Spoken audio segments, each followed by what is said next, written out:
हाल के वर्ष में आपने परिचालन कौशल के सबसे बड़े प्रदर्शन में से एक में भारतीय नौसेना ने शनिवार को अरब सागर में एक मिशन को अंजाम दिया, जिसमें 2 विमान वाहक, कई युद्धपोतों, पनडुब्बी और 35 से अधिक फ्रंटलाइन विमान शामिल थे। चीन के बढ़ते प्रयासों के बीच हिंद महासागर नौसेना के विमान वाहक आईएनएस विक्रमादित्य और नए शामिल किए गए।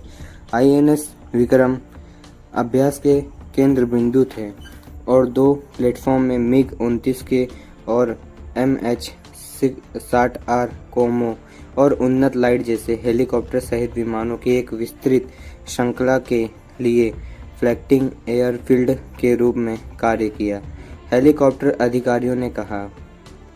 भारतीय नौसेना के प्रवक्ता कमांडर विवेक मधवाला ने कहा, अभ्यास हिंद महासागर और उससे आगे समुद्र सुरक्षा और शक्ति को बढ़ाने के लिए भारतीय नौसेना की खोज में एक महत्वपूर्ण मील का पत्थर है। अब चलते हैं दूसरी खबर पे।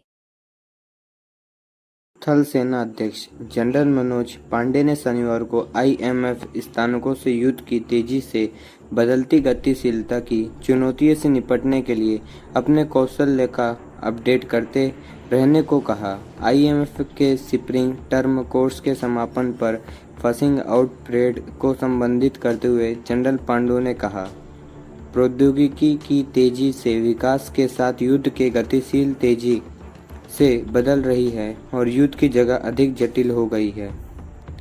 ऐसे परिदृश्य में तकनीकी कौशल, मानसिक चपलता, महत्वपूर्ण सोच और त्वरित प्रतिक्रिया समाप्त की कुंजी होगी, उन्होंने कहा और नए कमीशन अधिकारियों से उनकी योग्यता को लगातार बढ़ाने के लिए कहा। सेना प्रमुख ने कहा, आपकी यात्रा सेना में शामिल होने के साथ समाप्त नहीं होती। इसके विपरीत यह आत्मा सुधार के प्रति प्रतिबद्धता के जीवन की शुरुआत है। जनरल पांडे ने कहा, सैनिक का पेशा सभी पेशों से सबसे अच्छा है क्योंकि यह वर्दी पहनने और निस्वार्थ भक्ति के साथ अपने कार्य को किया। अब आते हैं आज की आखिरी खबर पे।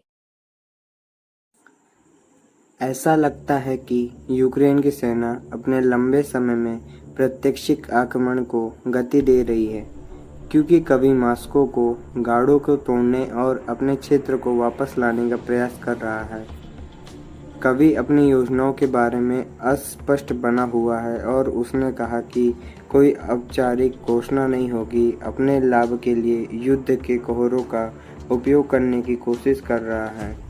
यूक्रेन के सोशल मीडिया की जानकारी रखने वाले रक्षा मंत्रालय ने 4 जून को एक वीडियो शेयर किया, जिसमें थके हुए सैनिकों को अपने होठों पर उंगलियां उगाते हुए दिखाया गया है।